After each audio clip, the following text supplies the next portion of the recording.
আমি এখন দাঁড়িয়ে আছি বিশ্ববিখ্যাত সায়েন্টিস্ট বিজ্ঞানী চার্লস ডারউইনের বাড়ির সামনে, মানে ঘরের দরজার সামনে। এই যে চার্লস ডারউইনের হাউস, ডারউইন হাউস এটা, আর এই হলো ডারউইনের ঘরের দরজা। আজকে আমরা ভিতরে ঢুকতে পারলাম না, এটা বিশেষ উৎসব যেদিন হয় সেই দিন এখানে ভিতরে ঢুকা যায় আর কি। আজকে আমরা শুধু দেখে গেলাম। এটা এই বাড়িতেই ডারউইনের সারাটা জীবন কেটে গেছে ইংল্যান্ডে। এই বাড়ির নাম হলো কি বলে, ডারউইন হাউস। Darwin house. তো সেটা প্রথমেই বললাম, যেটা বাড়ির নাম হলো ডারউইন হাউস। জন্মাইছেন ডারউইনের জন্মস্থান হলো এই শ্রুসবুরি, এই জায়গায়, এই বাড়িতে ডারউইনের জন্ম। আর এইটাই ডারউইনের আবাসিক, কি বলবো, তার বিচরণ ক্ষেত্র, তার বিজ্ঞান গবেষণার সব কেন্দ্রবিন্দু এই জায়গাটা। আর এইখানে এই যে এই বাড়িটা হলো 3 তলা, ভিতরে সিঁড়ি দিয়ে উপরে ওঠা নামা করা যায়, এখানে তার সব কিছু।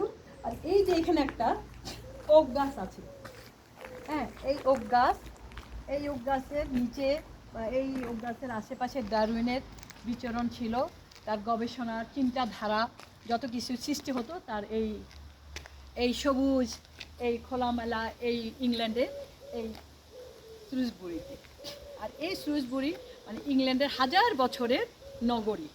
এখানে যত কিছু দেখা যাচ্ছে, গাছ গাছালি, আমি এর আগেও দেখিয়েছি। বাড়ির বয়স এক একটা কি বলে কয়েকশো বছর এই সমস্ত বাড়িগুলো।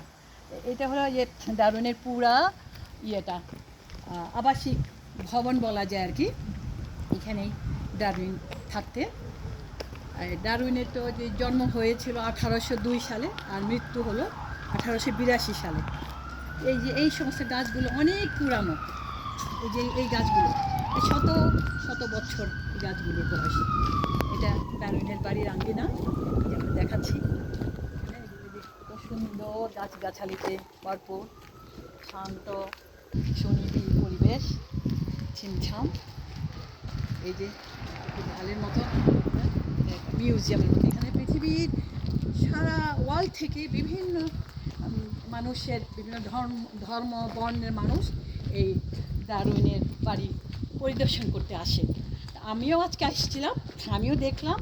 তো এটা আপনারা দেখবেন, দেখলে ভালো লাগলে আপনারা এটা কী বলবো, এই সাবস্ক্রাইব করবেন। যারা সাবস্ক্রাইব করেননি আমার চ্যানেল, সাবস্ক্রাইব করবেন। আর লাইক শেয়ার দিয়ে অন্যরাও যাতে দেখতে পায় সেই পাশে থাকবেন আশা করি। তো এই যে হলো চার্লস ডারউইনের, এখানে তার সমস্ত হিস্ট্রি লেখা আছে। তার জন্ম 1809 সাল আর মৃত্যু হলো 1882 সাল। এই হলো চার্লস ডারউইন। তাহলে আজকের মতো এখানে শেষ করি। এরপরে দেখি আর কোনো বিখ্যাত কোনো কারো কাছে বাড়িতে গেলে আমি সেটা দেখানোর চেষ্টা করব। খোদা হাফেজ।